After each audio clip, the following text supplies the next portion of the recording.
it's that constant battle with, I'm on a diet, I want to lose weight, I want to feel good, I need to be strict, and then bouncing back from that. So, I messed up my diet, I am a failure, I'm just going to eat everything in sight because I subconsciously know that I'm going to end up back where I was before. And it's that mental and physical back and forth between diets and basically failing diets.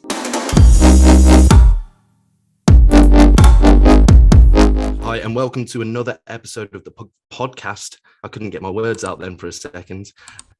We're joined today by Georgie Cooper, a lifestyle coach, a PCA pro, and just a well-rounded individual that I wanted to have a little catch up with and talk about yo-yo dieting today. So thank you so much for coming on to the show.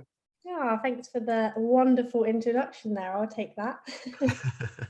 So I know that you're very passionate about this, and we've been speaking off the microphone, off the camera, however you want to describe it, for a few months about dieting and yo-yo dieting and the implications. So for anybody that isn't aware, what is yo-yo dieting? So yo-yo dieting, they've given it a great name, to be fair. They've given it a great name. So it's that constant battle with, I'm on a diet, I want to lose weight, I want to feel good, I need to be strict, and then bouncing back from that. So, I messed up my diet, I am a failure, I'm just going to eat everything in sight because I subconsciously know that I'm going to end up back where I was before. And it's that mental and physical back and forth between diets and basically failing diets. And I suppose for your audience and my audience, the most common example of that would be an overly strict competition prep. And then, the rebound after that, because you and I have both seen athletes, first-time professionals that will get into insane shape, but then within a few days sometimes, really mess up kind of the reverse dieting side of things and explode back up in weight. Yeah, I suppose that is like the extreme angle to look at a yo-yo diet, is somebody who does a competition prep, because they're taking it from literally extreme to extreme. Like that is what that sport is, extreme to extreme. However, like that sort of person, like they're kind of, that's what they've signed up to. Whereas I feel like day-to-day Gen Pop, like they don't realize what they're doing really, like until they take a massive step back and think, oh God, like that's what I'm doing. They don't actually realize that they are a victim of just yo-yo dieting. Yeah, I suppose a better example for Gen Pop would be people that go on holiday. They do a really strict. Oh, it makes me cringe to think about it, but they do a really strict like a liquid diet, or I'm trying to not use any brands here. I don't want to get sued, but they do like a liquid diet, or they'll do like you know what it is, and they just end up in a very bad position. They're eating 500-600 calories, and then all of a sudden they get on holiday and it's like the floodgates open. They want to eat everything that they can see, drink everything they can, just because of that severe restriction. Yeah, it's spending that period of time like battling with your own head, thinking I can't eat X, Y, and Z because I want to be, leaner or tighter. But as a fitness professional yourself, that actually you're not going to make crazy body fat changes in such a short period of time anyway. So it's more the mental stress really on the body of just dipping in and out like that, because people will come back from holiday and hate themselves, and then they think, right, well, how did I start feeling great? Oh, I started doing ridiculous diets. And that's where the cycle continues, Yeah. So what we'll talk about then is, you mentioned something there, compositional and body fat change. So most people, Gen Pop, if we're talking about, will kind of fall into the trap of these extreme purge diets, these diets that are just extremely restrictive because they want to lose a ton of weight. So let's touch on, what's the difference between weight loss and fat loss? So I always say, like, weight loss is something that can happen very often. Up and down weight loss is part of day-to-day life. you'd be a crazy person if you stepped on the scales every day and that number never moved. So it's very easy to lose weight. You know, if I wanted to lose a couple of kilos, I'd stop eating carbs, you know, and mess with my water, and I'd then find that, you know, my body weight would go down. But fat loss is something that occurs over a period of time, which I think people kind of really struggle to wrap their head around. Like, they'll go out at the weekend and they'll eat and they'll put two pound on the scales, and then by Wednesday, where they've been good, quote unquote, that 2 pounds come off. They think, oh my god, I've lost 2 pounds of fat. No, you haven't. You know, you're just manipulating your water retention, you know, the actual rest of your body, because when you think about it, your body fat is only a slight percentage of what makes up you. So that is obviously the difference. The difference is, like, body fat, it just takes consistency and time to come up and down, exactly in the same way that putting body fat on takes time. Like, people seem to think they've put on body weight over a weekend. Like, you've got to have a good crack at that to be able to put on the body weight over the weekend. And this is a figure that I always like to use with my girls that will go and enjoy a weekend, come back and be 2 pound up on the scales. If you want to put a pound of fat on, you need to eat excess of about 3,500 calories on top of your maintenance. So that's what, 4,500 calories in a day, which, you know, I think for the most people, they're not actually doing that. No. So very different, very easy to get wound up in body weight when actually the thing you want to be focusing on is body fat, either leaving or gaining, depending on your goal, over a period of time. Yeah, I completely agree. It's something that I talk to my clients about, and, you know, especially in the early days, when they first sign up, that's the first thing. They're so scale obsessed. And I think it's really interesting. And I want to ask where your head is at with this, because I'm not sure where the dependence on the scale came from, but everybody is kind of indoctrinated with it. It's not just girls, like guys as well. Like, guys want to be heavier because they think that equates to more muscle, or, you know, girls want to be lighter and some guys want to be lighter as well. So where do you think that stemmed from? It's really difficult to say, isn't it? Because I feel like everyone's first answer to that, their first reaction is, oh, it's like social media, you know, it's the media that tells you to be tiny or be big as a male. I think it's because it's such an easy way to think of progress. So you don't have to think, oh, you know, like, if I'm actually subjective and look at my photos, or if I'm actually subjective and look at the way my clothes fit, I know I'm feeling better. I feel like sometimes the human brain just kind of, it wants a quick and easy option. And sometimes that's a negative one. So, oh, the scales have gone up, I've obviously put on fat. Or, oh, the scales aren't moving as a guy, I'm obviously not putting on muscle. It's kind of like that, not self-sabotage, but like, when you actually think of it, the scales aren't that relevant in terms of other things that you can measure by. But it's a very easy thing. You jump on a scale, it reads you a number, and that number's apparently fact. So I think that's where it comes from, you know. It's just a very easy way, and it's a good way of marketing as well, you know, like lose 4 pound or whatever.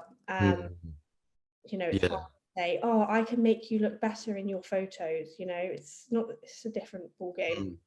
Yeah, it's so tangible, and I think you've hit the nail on the head there, because I know with your girls as well, you use other data markers. With my check-ins with my clients, I'm using photos, measurements, performance indicators with the gym progress, and you know, their performance in cardio, their steps. There's lots of, I liken it to, and I always use this phrase, it's one piece of the jigsaw.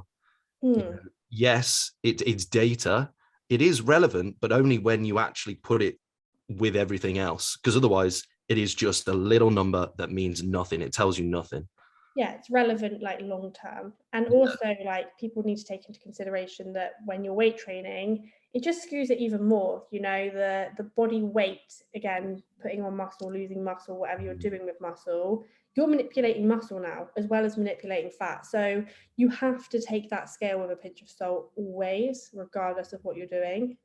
And you mentioned fluctuations. I think that'd be interesting to go into a bit more detail on, because I think some people will be like, well, I don't understand why does it jump up, you know, 4 pounds, 6 pounds, you know, especially with females with their menstrual cycle, you know, that could easily jump up in that that kind of amount.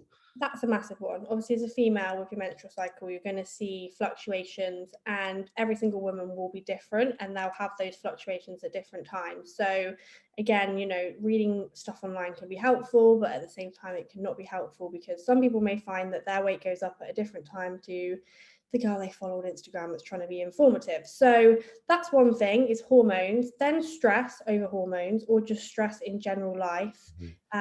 Water, how much water you're drinking, so therefore relating back to like the dehydration, the volume of food. So this is something that crops up sometimes with new clients. So they'll eat a high calorie, low nutritional like density diet, so a lot of junk food that is very small, but it contains a lot of calories.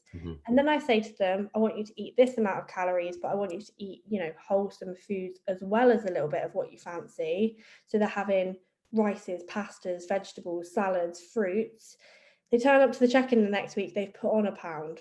Why? Because they're eating more food volume, not more calories, but just more overall volume. So that is another thing to take into consideration. You have a big meal in the evening, you may find that the next morning the scales are up. Sodium, again, salt, the salt content in your food is going to make a difference, because it holds water. So you'll hold water when you consume salt. And lots of other things, really. There's so many different things. Like, someone will have, like, this sounds crazy, but a girl had hair extensions put in. She got on the scale, she was like, I've put a pound on. I was like, just remind yourself you have had like, I don't know, 2 pounds of hair put on your head recently. It's such simple things like that people can just lose their head over, when actually, if you look at the data in a subjective way, you can say, oh, that's the reason why my scale is up. It's so difficult though, isn't it? Because I know from my own experience as well that I still have to check myself on that. It doesn't matter how much.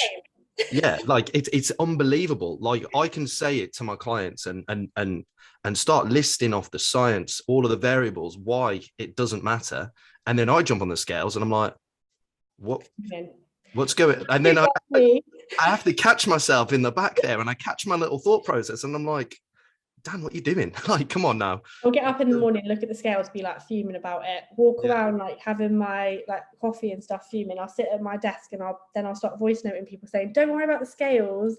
And I think, well, I can say that as much as I want, but yeah, I think it's one of those, like, everyone will struggle with it, and it doesn't matter how many times your coach tells you you're good or whatever, it's always going to be that struggle. I think it's just one of those where you have to just accept it. Yeah. And I think it's good and really interesting that people are open and honest about those kind of struggles. There's a lot of people on social media of positions of influence that kind of just portray this like amazing, like, I don't want to say fakeness, because it's not actually fake, but they just don't tell the whole story. So it's amazing when you hear people like yourself saying that sort of thing, because I think it brings a level of truth, and it makes people feel like they're not on their own. I think, I can't think of the terminology for it. It's escaped me. It's relatable, isn't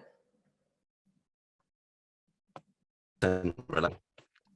So let's talk short-term versus long-term, because I think that's a big issue with the yo-yo dieting culture. I think a lot of it stems from people wanting the end result in a short amount of time versus looking at things in a longer, bigger picture kind of view. So where do you stand with that? What's your kind of thought process there?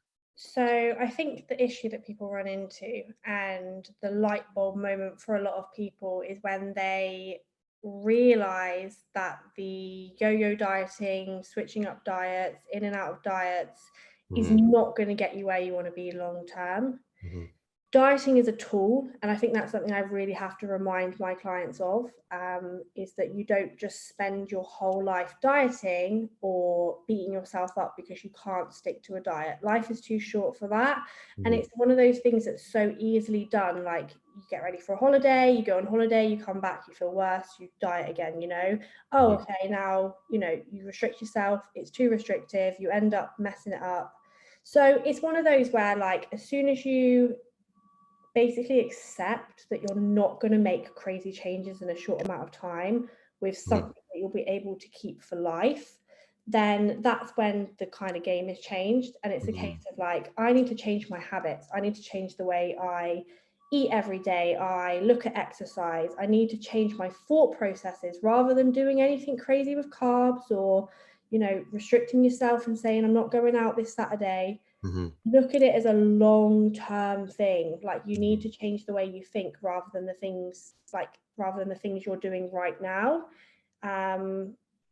Because yeah, like, you can yo-yo diet for the rest of your life, but you need, like, once you've found that moment of, oh god, like, this isn't a chore anymore, this is just the way I live, then once you have dieted down, if that's what you want to do, you're never bouncing back from that, because the way that you dieted down has been more of a lifestyle change for you rather than a, I must do this to get this result, you know?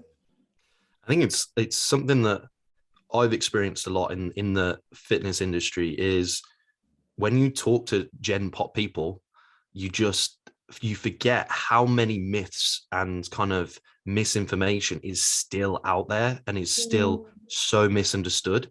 So, you know, you mentioned, you know, about carbohydrates in what you were just talking, and so many people to this day believe that still that is the only way, you know, just cut your carbs. And And it goes back to the body weight thing that we were saying, like, if you cut your carbs for a few days, your body weight will come down, but it's only water, you know? So yeah, low carb is a very easy one for people to think will work. But then you think of that, like, are you going to do that for long term? Are you going to be able to stick eating no carbs for a long time? No, of course you're not, because they make up 70% of great food. yeah, So, and they're unbelievably tasty. Let's be honest. Who doesn't like pasta, rice, bread, cakes, all sorts of things that are made out of carbs? exactly. It's one of those, you can diet, that's fine, but you've got to set yourself up to do it in a way that once you're at a body composition that you're happy with, it's not like, right, let's go back to normal life. I think that's the issue when people get to the end of the diet and say, right, let's go back to normal life. That's when you know you fucked up, because, you know, you need to find something that doesn't feel like that. It feels like, cool, I achieved my composition goals. I'm now just going to eat a little bit more food and do a little bit less, but I'm not going to do anything sporadic, you know? I'm so glad you said that, because I was about to jump in and be like, that's when you know you fucked up. Yeah, literally, like, that is the issue, is the jumping in and out of something. Like, that's not how it should be. You know, it should just be your life, and then you just use dieting as a tool when you want to. Eat a balanced diet, don't restrict yourself, but at the same time, like, if you're a fitness person and you're looking to look after the way your body looks and feels, you're going to have to do some sort of balanced approach with your food. You're going to have to eat well. You can't just eat junk food all day and look great and feel great. It's not going to happen. So you just have to find that balance if that is something that you want. And I think it's about being adventurous with your food, isn't it? You know, being creative and making sure that you're not eating just mundane food. Like, if you're eating bland, like, don't get me wrong, I've been there, I've done that. I've done the whole chicken breast, rice, broccoli, just plain food. And it's enough to send you nuts after a couple of days because it's so boring. But if you can create dishes that are interesting and still within, you know, macros or calorie allowance, however you're dieting, or portion sizes, whatever your style is, then things become sustainable, things become enjoyable, not just this is what I have to do. Yeah, I think that's where the kind of blurred line between competing and just being a fitness, like being a fitness, sort of enjoying your fitness. I think that's where this blurred line comes, because a lot of coaches will, like, someone will say, oh, I want to get fit and lose weight. And they'll run into this situation where they get involved with a prep coach that shows them, this is X, Y, and Z, this is what you need to eat. And of course, like, for bodybuilding, yeah, okay, fair enough. You can argue that that sort of food is going to be helpful because it's fuel. It's not looked at as something that's going to be long-term or enjoyable. But day-to-day Gen Pop, like, you just want to be so careful in terms of the food that you are including in a diet, because if you do restrict yourself from certain food groups, like, it's okay, you can do it for a bit. Like, anyone can do anything for a bit if they really want to, but it's that after, like, result of that, you know, what are the repercussions of eating like that for 12, 14 weeks? It's going to skew your relationship with food quite badly. um on that, I was about to ask actually. So it's interesting that you mentioned that. Do you have any experience of yo-yo dieting yourself? Not like hugely, no. I wouldn't say like I never did like Slimming World, or I just used that word, I'm so sorry. Slimming clubs. Yes. I've never used any slimming clubs like that. I Uh-huh. have had periods of my life where I thought, right, I need to like lose weight quickly, and I've done the silly diets, I've done the 12,000, 13,000, MyFitnessPal, cardio every day, on the Stairmaster every day. Like, I've done that in the sense of like me being an idiot and just Yes. thinking that, like, rather than following a certain brand or sort of Mhm. way of like eating or whatever, I have myself gone, oh, I'm going to do X, Y, and Z. And do you know what? You always bounce back from it. If you try to Mm. put the calories too low on MyFitnessPal and batter yourself for a few Mhm. weeks, you will always bounce back from that. And I've always found that. And that's why I always try and stress to my clients, they'll come to me and they'll say, the calories look too high.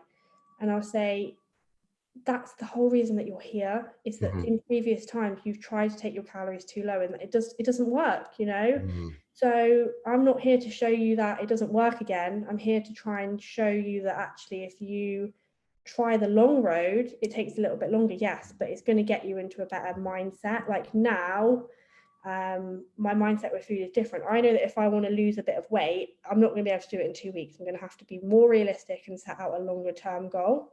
Mhm. The reason why I ask that is because most people that I've spoken to in the industry who are really passionate about yo-yo dieting have a history of either experiencing that kind of thing. And for me, my experience was I did like a ridiculously strict prep for my first, like I had a real old school bodybuilding coach for my first ever prep. And it was like I couldn't season my food. It was next level. Like obviously now I completely that was 2014. So this was, really, really old school. It was kind of to the next level of it just wasn't Back needed. then, that's kind of what people did. I think Exactly. people forget that, like the way that people, that bodybuilders, quote unquote, eat now is so different to how it was Yeah. 10 years ago. And that's what you Yeah. have to do. Like, if you wanted to do the sport, you did. You ate plain chicken, Yeah. plain rice, and that was it. And I did that for I think it was about a 5 month prep. And Wow. then literally afterwards, I experienced binging like I have never, ever, honestly, I've never understood it when people said to me until that point, I just can't stop myself from eating. And I remember I had my girlfriend at the time bought me a white chocolate Toblerone. They'd only just come out. And Mm. I took one bite and I was like, whoa, my taste buds had changed. I wasn't used to sweet things at all. My brain was just like, go. And before I knew it, I'd eaten the whole Toblerone. And then I was sick. And then I passed out because my blood sugar was so high Oh my God. and literally slept for 14 hours. And Yeah. then it just continued for like a month, just unrelented, sorry, just eating. So, Yeah, you're right. That's exactly like the issue with the competing and mhm, restricting yourself like that. And it's a good way of looking at things like an extreme version of what people do day to day with their mhm, diets. mhm. And that's where my passion for my clients comes from, because I want to make sure that they're kind of guided through this process without having that experience, because I lived that and that was horrendous. Like I Mhm. went from like I didn't really eat that much junk food really because I just enjoy my cooking and it wasn't really about health, it was taste. So I'd make my own meals, and then when I went to prep it just was like so weird. And then afterwards I just for a month it just, and it messed my head up as well, because I went from super super shredded to like, oh shit, I've put on like a stone in a week. And I was like, what the fuck? And then that messes your head up as well, because you've put so much time and effort into that. And then all of a sudden you're this. Mm. Now, obviously, as a coach, I wouldn't recommend looking at that extreme for long periods of time, but I kind of wanted to reverse out of it and maintain it for a couple of weeks. Yeah, you just want to reverse out of it nicely, don't you? And I think that that kind of thing that you went through, it's really difficult then to try and change someone's perspective that actually you can still eat you don't have to go back to eating how you were to be like that again. Like, you have to just find the balance between the two. And I think that a lot of like people, well, I see it with my girls, the reason on why they're going back and forth with diets like that is because when they're on it, they're subconsciously restricting themselves from the foods that they enjoy. So as Yeah. soon as they get a taste for it, as soon as they let that discipline slip, it's like the floodgates open and that's the end of it. Like, that is the thing that you want to challenge back. And the only way you're going to do that is not through further restriction, it's through allowing yourself those foods, but just in moderation. Obviously, that's something that you can't do in a competition prep. Yeah. But Yeah. do you know what I mean? It's just it's a psychology behind it that's similar, you know, the restriction and then the free for all. I think flexibility, it kind of came out like, that if it fits your macros, food flexibility, dieting, and that sort of stuff, it really hit the mainstream within the fitness industry, what, 5 years ago. And it's completely changed, because before that there was so many arguments of you just can't get into shape doing anything other than, what I described, for bodybuilders. And it was very much kind of like, no, this is how it is and it has to be this way. And then all of a sudden there was some people that kind of were showing the adverse of that. They were like, well, actually, no, you does it can have to be calories? Yeah. And I think that's something that I've implemented massively with my clients, especially my everyday, Gen Pop clients, because they just don't need to, and it blows their minds that they can eat foods that they love. They can go to Costa and have their cake, and still hit their body goals, still hit their fat loss goals, and enjoy the family events, enjoy the functions without, sitting there with the meal in the Tupperware. I literally like give my clients like crazy focuses. You'd be like, is this girl even a coach? Like, I say, like, I want you to have a glass of wine every week, or like I'll say this week I want you to have a chocolate bar every day, because that's the thing. You've got to push people and show them that they can enjoy those sorts of foods and not put on body fat or step away from their goal. It's crazy. It's crazy how it's so linked. Like, you must eat plain, boring food to lose weight, which is just, like I said, ridiculous. But it's finding the balance. You either people go from 0 to 100, and that's where things go wrong. Yeah, it's interesting. I was speaking to a therapist on this podcast, actually, and what we do with psychology is we pendulum. And we basically, if we see one thing, we normally go to the other, which is kind of what explains yo-yo dieting culture, really. But what we need to do is that we find the mid grounds. We can go that way and be a bit more strict. We can also be a bit more relaxed. But as long as we don't go one extreme to the other, both are as unhealthy as the other, because it's just not sustainable. If we're looking at something over a long period of time, then it's easy. You can lose weight without really noticing it. You can build muscle without, spending. The same could be said for training regimes. Are you doing something that is sustainable, that is adding to your lifestyle rather than being the only thing involved in it? We could argue, obviously, if you're a professional athlete, things are different. You are going to have to do things. But if you're general pop, it is a nice and flexible thing. So what implications do you think? I mean, we mentioned it a little bit earlier about the marketing, and I think it's a big reason behind the yo-yo dieting culture. We have not just companies now, we have like influencers who are putting out content, obviously meaning well, but some of the content that you'll see is, lose X amount in 30 days, or lose, the type of stuff, like get abs in a week.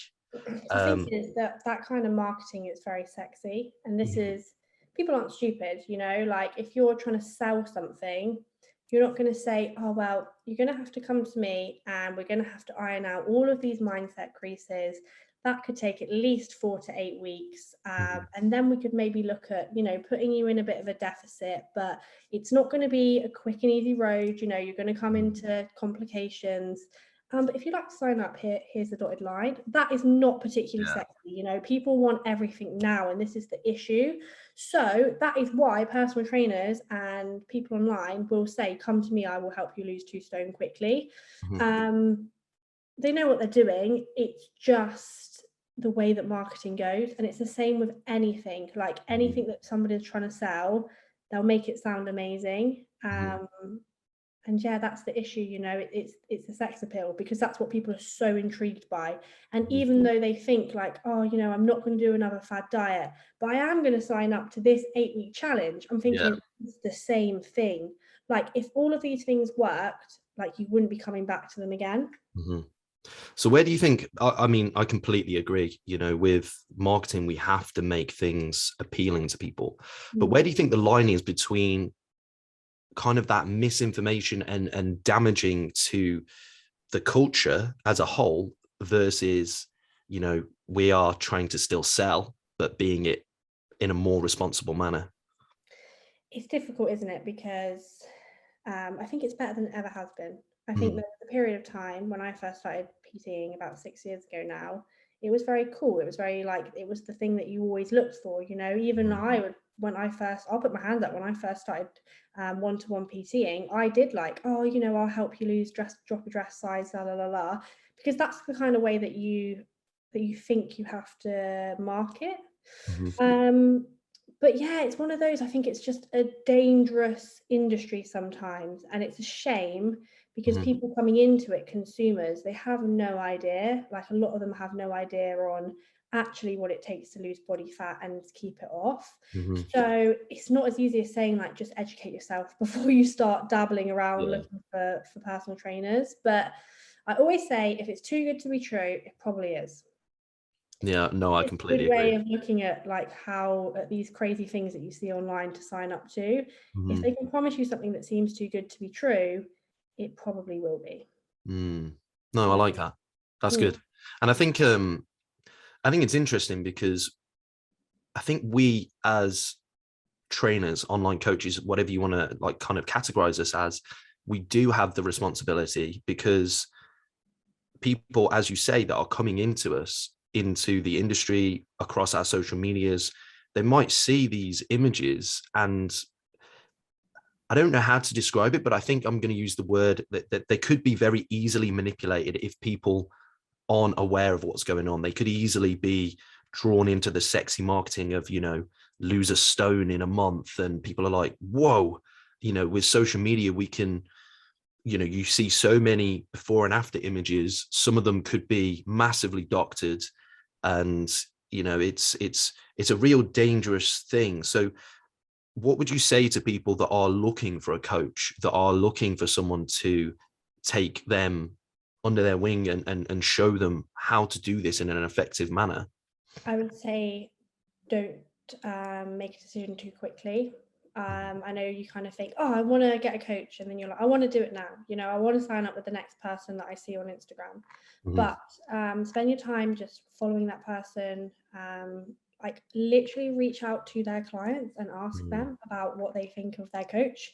Not just one, just reach out to a few and just get their opinion, because I think that anyone can say they're great. Anyone can say, I've got all these clients and, you know, this person lost this amount of weight and this person said that I'm really great. And that's cool. You know, obviously, you know, the social proof is what you need as a coach to sort of drive your business forwards. But there is nothing quite like word of mouth, you know, and finding out exactly someone else's opinion on that person can be helpful. And yeah, like if you start with a coach and it's not for you, being able to say this isn't for me is also another big thing I'd say. But yeah, just be aware of false promises, I suppose. Yeah, I always say if you go to a coach and they're doing the things that you can relate to that you've tried before, maybe that's not the way that if you're looking for a long-term lifestyle change, maybe that's not what you should be doing. So I think what we're talking about really here is making sure that the client has the quality of life as well as being able to get the results that they want. So let's talk something tangible for people listening.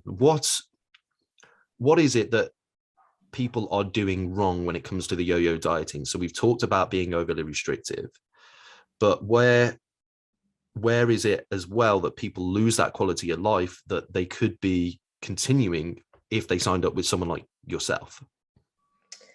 As in, like, what would be like the red flags as such? Yeah. I'm gonna say like restriction of social occasions or things that make you happy. So going to a coach and they're saying, you know, probably shouldn't go out at the weekend. You need to stop drinking alcohol. Do you really think you should go to that lunch with your mum? Or on the opposite side, saying, I don't think you should do football training anymore. I think that running is not what you should be doing. I think you should be doing this. Obviously, you're paying that person for advice. And like, you know, I'll admit it, sometimes I'll say to my clients, like, look, you're taking the piss now. Like, you're going out 4 times a week. And like, if you want to get serious with your goals, you are going to have to sacrifice a part of that. You know, that's not saying stay at home and be a hermit, but, you know, you do have to find that balance. But you are paying for their advice and you need to take their advice on board if you trust them. But at the same time, they should be, if it's lifestyle coaching or like trying to change something long term, they should be incorporating the things that you love. That's when you know you've sacrificed too much, when you're having to sacrifice the things you really enjoy for results, because you do have to sacrifice some of it, but you don't have to sacrifice all of it. And that balance will be different for everyone. You know, I can't say like, oh, that's, you know, going out once a week and blah, blah, blah. Yeah. It will be completely different for everyone, but you should enjoy this. It shouldn't be a chore. Like, you should enjoy training. You should enjoy the foods that you eat. And if you don't, and you haven't for a long time, you need to really think about what you're doing. I think you've hit the nail on the head there with the first 2 points, really. As soon as a client comes to me, I almost have to, for the first few times, I have to like almost force them. I'm like, no, go to that family event, go to that family meal, eat what you want, do this, do that. And I literally have to like push them to go to it, because they're like, yeah, but I don't want to mess up, like I'm doing so well. I'm like, go to it, trust me, trust the process. And you'll see that it makes very little, if any, difference, because they've also had that kind of all or nothing approach in the past. They would go to that family event and they would go nuts. But when they're going through things with a sustainable approach, and they go to the wedding, they go to the birthday, whatever it might be, they just eat what they would normally eat, and they might have some cake, they might have a bit of whatever, but they don't feel like they need to binge, because you've taken that kind of, that food's off the pedestal. And us as humans, we just want stuff that we can't have. We like to rebel. So as soon as someone says you can't have that cake, instantly everyone goes, well, I want that cake now. Yeah, you're so right. That's exactly what it is. It's the people are like, they're blown. They're like, hang on, I can go to this event and not overeat out of control. And that is, it's because, like you said, you're not putting those sorts of foods in a place where you can't touch them. Like, this is what I say to the girls. I say, have something like that every day, every single day. Make it work. Chocolate bar, packet of crisps, whatever it is. And then you'll find that when you are faced with a lot of food for whatever reason, you know, you're going to have that control. So with your Gen Pop clients, do you work macros, calories, or like we do calorie counting, macros, if it fits the macros, flexible dieting, whatever you want to call it. I love it. I think it is the best way of getting to a goal, whatever the goal is, you know? Yeah. And I think there's still a lot of rigidity against using calories, because so many people still think, for a lot of reasons that I'm not quite sure I agree with, that it's unhealthy. But I think long term it could potentially be unhealthy. You know, I think if you're overly obsessive about calories, but I liken it to, you know, if you've got a budget, like if you know how much money you're getting every single month, you've got your expenses, you've got everything, you know that. And, you know, if you're in a healthy financial position, you are budgeting. And that's what I say to my clients, you know, like, we've got a certain amount of, you know, calories, and we use those on a daily basis. You know, if you're walking, you're going to be burning this many calories. If you're going to the gym, you're going to be burning that many calories. And we also need to make sure that we're hitting that number roughly. You know, we don't need to be going and force feeding ourselves if we're not full. Sorry, if we are full.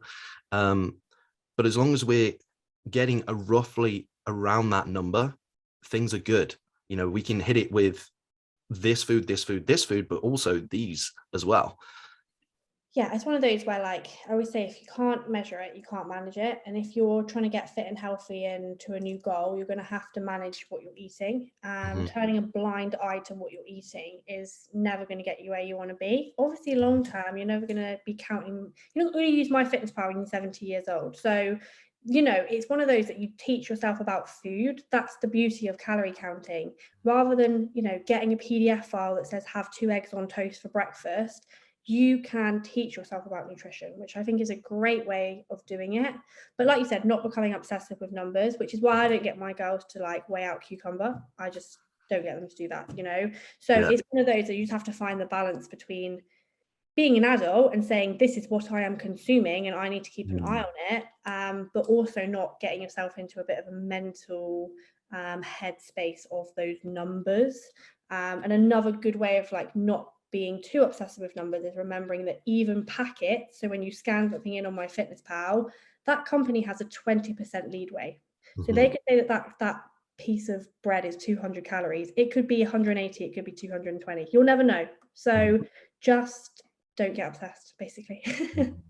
Yeah, I think that's a really good point to make, because it can, just like with anything, you know, the danger is in the dosage, isn't it? You can take things too far and it can become an unhealthy obsession. But I think it's more about just creating an awareness and educating yourself on what is actually in the food that you're consuming. You know, I'm sure you've had conversations with people that are like, I just can't lose weight. Like I don't eat that much. And you're like, okay, log it. Just don't change anything. Just start logging it. And they're like, okay, I'm eating a lot more than I thought I was. They're probably not eating as much as they were when they start logging it either.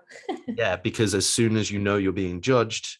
Yeah, of course. As soon as you're aware, that's the thing, that people go Yeah. through life like so unaware of calories, and I actually forget how many people don't do it. Like, you know, but once you're aware, it's such a good bit of knowledge to have. You know, it's so good to be able to look at something and know what that's going to consume in calories, not in an obsessive way, but just in a I'm taking responsibility of my life way. Do you know what I mean? Yeah, for sure. And I think it's worth making a point about, you know, earlier on we spoke briefly, we mentioned the word like good foods. I'm doing air quotes. But what's your approach? I know flexibility is a big part of your approach. So what labels do you use or not use when you're working with clientele? Just less nutritional and more nutritional foods, you know. It's about finding the balance between the two, and I think that's a really important thing to do. Like, a lot of people can take if it fits your macros and run with it and take the piss, which is fine. Like, if you want to eat that kind of diet, that's cool. But if you have goals and you want to look good and feel healthy and perform well, you do need to fuel your body with stuff that is going to help it. Because at the end of the day, you are what you eat. So if you eat junk food for 90% of your diet, you're going to struggle to hit new PBs, feel good, you know, have energy. So it is important to fill up on most of those foods being nutritional, but there is nothing against having non-nutritional foods. They're still foods. They still like contain calories. They taste great. And it's just the balance, you know, like, going one way or the other way is going to send you completely opposite directions to where you want to go and where you want to be. So if you find the balance between the two, and don't eliminate the things that are less nutritional, but just monitor them and have them in moderation, that's kind of how I would go. I hate the word good, bad food. I hate that. Yeah. Yeah, not a fan of that. Not a fan of like, oh, you know, just saying, oh, you know, I ate really badly or whatever, you know, and it's trying to break that barrier between what is good and what is bad, and the fact that there isn't actually a thing. No, I completely agree. What good food is, I'd tell you it's donuts. Yeah. Right? Good tasting foods. Yeah, I know. I completely agree. And I think that it's weird how we've kind of created this like category of like good over here and then like bad over here, when actually it all is just calories. It's just either released faster or slower, and it's more nutritionally dense or less nutritionally dense. Like, your body actually doesn't know the difference. Like, it is just, yeah, okay, fine, we could argue about manufactured foods or whatever, but your body just digests it and it releases the energy into the areas of the body that it is needed. For sure. I think you just have to be a sensible adult, is what I say. Be a Mhm. sensible adult. And that's not going crazy on junk food, and that's not being over restrictive, because I always say to like people that are older that have kids, say, would you make your kid eat like this? Would you make your kid eat like this? No. So just be a sensible adult, have everything in moderation. And like you said, your body doesn't really know what the foods is consuming, but it's going to perform better and feel better with a certain balance. And that's not just physically, that's mentally. So if you mentally make yourself eat just chicken and vegetables all day, you're going to struggle. And just like if you eat junk food all day, like physically, you're going to struggle. So it's being kind to your body. Sounds strange, but it's true. Yeah, and I think there's something to be said about, you said going too far with if it fits your macros, and a lot of people do that. Now, compositionally, you might kind of get to the same place if you could maintain the performance, which I'd argue you probably wouldn't. But internally, your markers are going to be all over the place. Your blood pressure is going to be through the roof, and just from a health standpoint, you're just not going to fare too well, especially long term. Yeah, you can literally look at someone and say like you have a good diet or you have like a less nutritional diet. You can literally look at someone's face and be able to tell that. So it just goes to show like how much, yes, calories in versus calories out is important. And if it fits your macros, it's a really good way of eating. But if you take the piss with that, it is very obvious, like in the way that you perform and in the way that you look.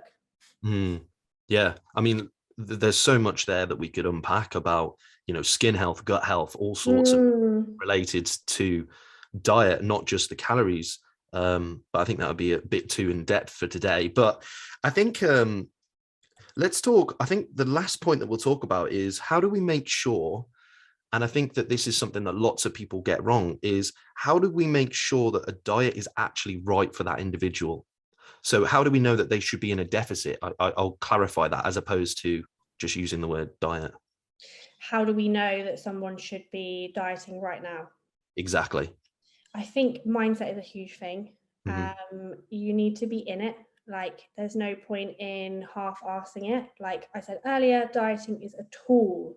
So if you're not in it 100%, you feel like your work is really stressful.